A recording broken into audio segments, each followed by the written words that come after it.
ଦଶମ ଶ୍ରେଣୀର ଛାତ୍ରଛାତ୍ରୀମାନେ ଏହି ଭିଡ଼ିଓକୁ ନିହାତି ଭାବରେ ଦେଖନ୍ତୁ, କାରଣ ମୁଁ ଆପଣମାନଙ୍କୁ ଏହି ଭିଡ଼ିଓରେ ଏମିତି ଗୋଟିଏ 5ଟି ଟିପ୍ସ କହିବା ପାଇଁ ଯାଉଛି, ଯାହାକୁ ଯଦି ଆପଣମାନେ ଫଲୋ କରୁଛନ୍ତି ତାହେଲେ ଆପଣମାନେ ଗୋଟିଏ ଭଲ ସ୍କୋର କରିପାରିବେ। ଆପଣମାନଙ୍କ 10th ବୋର୍ଡରେ ଆପଣମାନେ ଭଲ ସ୍କୋର କରିପାରିବେ। ଯଦି ଆପଣମାନେ ଚାହୁଁଛନ୍ତି କି ଆପଣମାନେ ଗୋଟିଏ ଭଲ ସ୍କୋର କରିବା ପାଇଁ ଚାହୁଁଛନ୍ତି, ତାହେଲେ ଆପଣମାନେ ଏହି ଭିଡ଼ିଓକୁ ସମ୍ପୂର୍ଣ୍ଣ ଦେଖନ୍ତୁ। କାରଣ ମୁଁ ଆପଣମାନଙ୍କୁ ଏହି ଭିଡ଼ିଓରେ ଯେଉଁ 5ଟି ଟିପ୍ସ କହିବା ପାଇଁ ଯାଉଛି, ଯଦି ଆପଣମାନେ ତାକୁ ଭଲ ଭାବରେ ଫଲୋ କରନ୍ତି ଆଉ ଆପଣମାନେ ପଢ଼ାପଢ଼ି ଭଲସେ କରିବେ, ତାହେଲେ ଆପଣମାନେ ନିଶ୍ଚିତ ଭାବରେ ଗୋଟିଏ ଭଲ ସ୍କୋର ବା ଆପଣମାନେ ଭଲ ସ୍କୋର କରିପାରିବେ। ଆପଣମାନେ ସମସ୍ତେ ଏହି ଭିଡ଼ିଓକୁ ମୂଳମନ୍ତ୍ର କିମ୍ବା ଆପଣଙ୍କ ଗୁରୁମନ୍ତ୍ର କିମ୍ବା ଆପଣଙ୍କ ମୋଟିଭେସନାଲ ସ୍ପିଚ୍ ଯାହା ବି ଆପଣମାନେ ଭାବିପାରିବେ। ଯାହା ବି ହେଲେ ବି ଆପଣମାନଙ୍କ ପାଇଁ ଏହି ଭିଡ଼ିଓଟି ବହୁତ ଗୁରୁତ୍ୱପୂର୍ଣ୍ଣ ରହିବ। ଆପଣମାନେ 10th ବୋର୍ଡ ଆପଣମାନେ ଏକ୍ଜାମ ଯେଉଁ 2024ରେ ଦେବା ପୂର୍ବରୁ ଏହି ଭିଡ଼ିଓଟି ନିହାତି ଭାବରେ ଦେଖିକି ଯାଆନ୍ତୁ। କିନ୍ତୁ ତା ପୂର୍ବରୁ ଭିଡ଼ିଓକୁ ଆଗକୁ ଯିବା ପୂର୍ବରୁ ବା ସେହି 5ଟି ଟିପ୍ସ ବିଷୟରେ ଜାଣିବା ପୂର୍ବରୁ ଯଦି ଆପଣମାନଙ୍କୁ ଏହି ଭିଡ଼ିଓ ଭିଡ଼ିଓ ଦେଖି ସାରିବା ପରେ ଟିକେ ବି ଇନଫର୍ମେଟିଭ ଲାଗିବ, ତାହେଲେ ଭିଡ଼ିଓ ଗୋଟେ ଲାଇକ୍ ନିହାତି ଭାବରେ କରିବେ ଆଉ ଚ୍ୟାନେଲକୁ ପ୍ରଥମ ଥର ପାଇଁ ଭିଜିଟ୍ କରିଥିଲେ ଚ୍ୟାନେଲକୁ ସବସ୍କ୍ରାଇବ କରି ରଖିବେ, ଯାହାଫଳରେ ଆପଣମାନେ এইଭଳି ଆପଣ ଯାହା ବି ନୂଆ ଇନଫର୍ମେଟିଭ ଭିଡ଼ିଓର ଅପଡେଟ୍ ଆସିବ ବା 10th ରିଲେଟେଡ୍ ବା ଆପଣଙ୍କ ଏକ୍ଜାମ ରିଲେଟେଡ୍ ଯାହା ବି ଆପଣଙ୍କର ଇନଫର୍ମେସନ୍ ଆସିବ ତାର ଆପଣମାନେ ଅପଡେଟ୍ ଆପଣମାନେ ପାଇପାରିବେ। ସେଥିପାଇଁ ଆପଣମାନେ ଏହି ଚ୍ୟାନେଲକୁ ସବସ୍କ୍ରାଇବ କରି ରଖିଥାନ୍ତୁ। ଦେଖନ୍ତୁ, ଦଶମ ବୋର୍ଡ ପରୀକ୍ଷାରେ 90% ରଖିବାର 5ଟି ମୂଳମନ୍ତ୍ର। ଦେଖନ୍ତୁ, ସବୁ ପିଲା ତ 90% ରଖିପାରିବେନି, ତ ଯେଉଁମାନେ ଆଭରେଜ ପିଲା ରହିଥିବେ ସେମାନେ ବି ଯଦି ଏହି 5ଟି ମୂଳମନ୍ତ୍ର ଭଲ ଭାବରେ ଫଲୋ କରିବେ ତ ସେମାନେ କମ୍ ସେ କମ୍ ଆପଣମାନେ କହିପାରିବେ 60% 70% ମାର୍କ ସେମାନେ ରଖିପାରିବେ। ଏବେ ଚାଲନ୍ତୁ ଦେଖିବା କି କ'ଣ ରହିଛି ସେହି 5ଟି ମୂଳମନ୍ତ୍ର ଯାହାକି ଆପଣମାନେ ଫଲୋ କଲେ ଆପଣମାନେ ଭଲ ସ୍କୋର ଗୋଟିଏ କରିପାରିବେ। ପ୍ରଥମ ମୂଳମନ୍ତ୍ର କ'ଣ ରହିଛି ଚାଲନ୍ତୁ ଡିଟେଲ୍ସରେ ତାକୁ ଟିକେ ଦେଖିବା ଆଉ ବୁଝିବା କ'ଣ ରହିଛି। ସେଇ ପ୍ରଥମ ଆପଣଙ୍କର ଯେଉଁ ଫାଷ୍ଟ ଆପଣଙ୍କର ଟିପ୍ସ କ'ଣ ରହିଛି। ଦେଖନ୍ତୁ, ଆପଣଙ୍କର ଫାଷ୍ଟ ଟିପ୍ ରହିବ କି ବୋର୍ଡ ପରୀକ୍ଷାର ଭୟକୁ କିପରି ଆପଣ ଦୂର କରିପାରିବେ।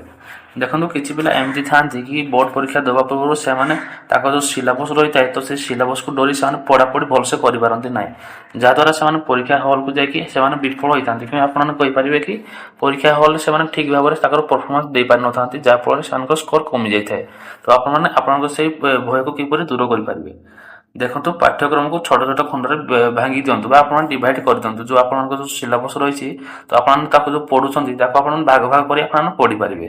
ସମ୍ପୂର୍ଣ୍ଣ ପାଠ୍ୟକ୍ରମକୁ ଏକାଥରେ ଦେଖି ଭୟଭୀତ ହେବା ସ୍ୱାଭାବିକ, ତେଣୁ ପାଠ୍ୟକ୍ରମର ବଡ଼ ଅଂଶଗୁଡ଼ିକୁ ଛୋଟ ଛୋଟ ଖଣ୍ଡରେ ଭାଙ୍ଗି ଦିଅନ୍ତୁ। ଯେତେବେଳେ ଆପଣ ଏକ ଛୋଟ ବିଷୟ ସମାପ୍ତ କରନ୍ତି ଆପଣଙ୍କ ମସ୍ତିଷ୍କରେ ଡୋପାମାଇନ୍ ମୁକ୍ତ ହୁଏ, ଯାହା ଆପଣମାନଙ୍କୁ ଆନନ୍ଦ ଏବଂ ଆତ୍ମବିଶ୍ୱାସ ଦେଇଥାଏ। ତ ଦେଖନ୍ତୁ, ଯଦି ଆପଣମାନଙ୍କର ପାଠ ଆପଣଙ୍କ ମନେ ରୁହେନି ତାହେଲେ ଆପଣଙ୍କର ଯେଉଁ ସିଲାବସ୍ ରହିଥିବ ତାକୁ ଆପଣମାନେ ଡିଭାଇଡ୍ କରିପାରିବେ। କି ଯେମିତିକି ଆପଣଙ୍କର ଯେଉଁ ଟପିକ୍ଟି ଆଗ ହେଉଥିବ ତ ସେଇ ଟପିକ୍ଟିକୁ ଆପଣମାନେ ଆଗ କମ୍ପ୍ଲିଟ୍ କରିବା ପାଇଁ ଚେଷ୍ଟା କରିବେ। ତାପରେ ଆପଣଙ୍କର ଯାହା ବି ଆପଣଙ୍କର ଯେଉଁ ଡିଫରେଣ୍ଟ ଆପଣଙ୍କର ଅଲଗା ଟପିକ୍ ରହିଥିବ ତ ତାକୁ ଆପଣମାନେ ଆସ୍ତେ ଆସ୍ତେ କଭର କରିପାରିବେ। ତ ଏମିତି ଭାବରେ ଆପଣ ଯଦି କରିବା ଦ୍ୱାରା ଆପଣମାନଙ୍କ କ'ଣ ହେବ ନା ଆପଣମାନଙ୍କ ମାଇଣ୍ଡରେ ଆପଣଙ୍କ ଫିକ୍ସ ହେଇଯିବ କି ଆପଣମାନେ ଏମିତି ଭାବରେ ପଢ଼ିଲେ ଆପଣମାନଙ୍କର ପରୀକ୍ଷାରେ ଆପଣମାନେ ଭଲ ଗୋଟିଏ ସ୍କୋର କରିପାରିବେ। ଯାହା ବି ଆପଣମାନେ ଯେଉଁ ପଢ଼ିବେ ତାହା ବି ଆପଣମାନଙ୍କ ମନେ ରହିଯିବ ଆଉ ଆପଣମାନେ ତାକୁ ଆପଣମାନେ ମନେ ରଖିବେ। ଆପଣମାନଙ୍କ ମନରେ ଗୋଟେ କନଫିଡେଣ୍ଟ ଆସିଯିବ କି ନା ମୁଁ ଏହାକୁ କମ୍ପ୍ଲିଟ୍ କରିପାରିବି। ଏଇ ଚାପ୍ଟରରୁ ଯାହା ବି ଆପଣଙ୍କର କୋଶ୍ଚିନ୍ ଆସିବ ତାକୁ ଆପଣମାନେ ଆଟେଣ୍ଡ କରିପାରିବେ। 2 ନମ୍ବର ଟିପ୍ସ ରହିଛି ବୁଝିବା ପରେ ଗୁରୁତ୍ୱ ଦିଅନ୍ତୁ। ଦେଖନ୍ତୁ, ଆପଣମାନେ ଯେଉଁ ଟପିକ୍ ଗୁଡ଼ାକୁ ପଢ଼ୁଛନ୍ତି ତ ଆପଣମାନେ ତାକୁ ଭଲସେ ବୁଝିକି ପଢ଼ନ୍ତୁ, ଯାହାଦ୍ୱାରା ଆପଣମାନଙ୍କ ଜିନିଷ ଆହୁରି ଅଧିକା ମନେ ରହିବ। ଦେଖନ୍ତୁ, ଚାପରେ ପ୍ରଥମେ ମନେ ରଖିଥିବା ଜିନିଷ ଗୁଡ଼ିକ ପରେ ମନରୁ ଲିଭି ଯାଇଥାଏ। ଯଦି ଆପଣ ଧାରଣାକୁ ବୁଝିପାରନ୍ତି ତେବେ ଆପଣ ଏହାକୁ ସହଜରେ ନିଜ ଭାଷାରେ ଲେଖିପାରିବେ। ସେଥିପାଇଁ ଆପଣମାନେ ଯେଉଁ ବି ଟପିକ୍କୁ ଆପଣ ପଢ଼ୁଛନ୍ତି ଆପଣ ନିଜ ଭାଷାରେ ପଢ଼ିବା ପାଇଁ ଚେଷ୍ଟା କରନ୍ତୁ, ଯାହାଦ୍ୱାରା ଆପଣମାନେ ଯଦି ସେଇ ବିଷୟଟା ଆପଣ ଠିକ୍ସେ ବୁଝିପାରିବେ ତାହେଲେ ଆପଣମାନେ ଆପଣଙ୍କ ନିଜ ଭାଷାରେ ମଧ୍ୟ ଆପଣ ତାକୁ ଲେଖିପାରିବେ। ପାଠ୍ୟ ବିଷୟକୁ ଏପରି ଭାବରେ ବ୍ୟବହାର କରନ୍ତୁ ଯେପରିକି ଆପଣଙ୍କର ଏକ ଛୋଟ ପିଲାକୁ ଆପଣମାନେ ବୁଝାଉଛନ୍ତି, ଯାହାଦ୍ୱାରା ଆପଣ ସେହି ଜିନିଷକୁ ସହଜରେ ମନେ ରଖିପାରିବେ। ଉଦାହରଣ ସ୍ୱରୂପ, ଯେତେବେଳେ ଆପଣ ଶିକ୍ଷକତା ପଦବୀ ପାଇଁ ଥାଆନ୍ତି ବା ସେହି ପଦବୀରେ ଥାଆନ୍ତି ତ ଆପଣମାନଙ୍କୁ କ'ଣ ହେଇଥାଏ ନା ଆପଣଙ୍କର ଭୟ ସମ୍ପୂର୍ଣ୍ଣ ଭାବରେ ଉବାନ ହୋଇଯାଇଥାଏ। ତ ସେଇଭଳି ଭାବରେ ଆପଣମାନେ ଯେମିତି ଛୋଟ ପିଲାକୁ ପଢ଼ିଲା ବେଳେ ଆପଣମାନେ ସେଇ ଟପିକ୍କୁ ଭଲ ଭାବରେ ସେଇଭଳି ଆପଣମାନେ ବୁଝିକି ପଢ଼ିପାରିବେ, ଯାହାଫଳରେ ଆପଣ ବି ଯେତିକି ଆପଣମାନଙ୍କ ଜିନିଷ ପଢ଼ିବେ ତ ଆପଣମାନଙ୍କ ମାଇଣ୍ଡରେ ସେଗୁଡ଼ାକ ଫିଟ୍ ହେଇଯିବ, ତ ଆପଣମାନେ ଭଲ ଭାବରେ ତାକୁ ମନେ ରଖିପାରିବେ। 3 ନମ୍ବର ଟିପ୍ସ ରହିଛି ପରୀକ୍ଷା ପରିବେଶ ସୃଷ୍ଟି କରନ୍ତୁ। ଦେଖନ୍ତୁ, ଘରେ ପରୀକ୍ଷା ପରି ପରିବେଶ ସୃଷ୍ଟି କରନ୍ତୁ, ଯାହାଦ୍ୱାରା ଆପଣମାନେ ଯେଉଁ ପୂର୍ବ ବର୍ଷର ପ୍ରଶ୍ନପତ୍ର ଗୁଡ଼ିକ ଯେଉଁ ରହିଥିବ ତାକୁ ଆପଣମାନେ ଆଗ ସମାଧାନ କରନ୍ତୁ। ଯେତେବେଳେ ଆପଣ ଘଣ୍ଟାକୁ ଚାହିଁ 3 ଘଣ୍ଟା ବିତାଇବେ ସେତେବେଳେ ଆପଣଙ୍କ ମନ ସେହି ପରିବେଶରେ ଅଭ୍ୟସ୍ତ ହୋଇଯିବ। ମୁଖ୍ୟ ପରୀକ୍ଷା ଦିନ ଆପଣମାନଙ୍କୁ ଏପରି ଲାଗିବ ଯେପରି ଆପଣ ଆଉ ଏକ ମକ୍ ପରୀକ୍ଷା ଦେଉଛନ୍ତି।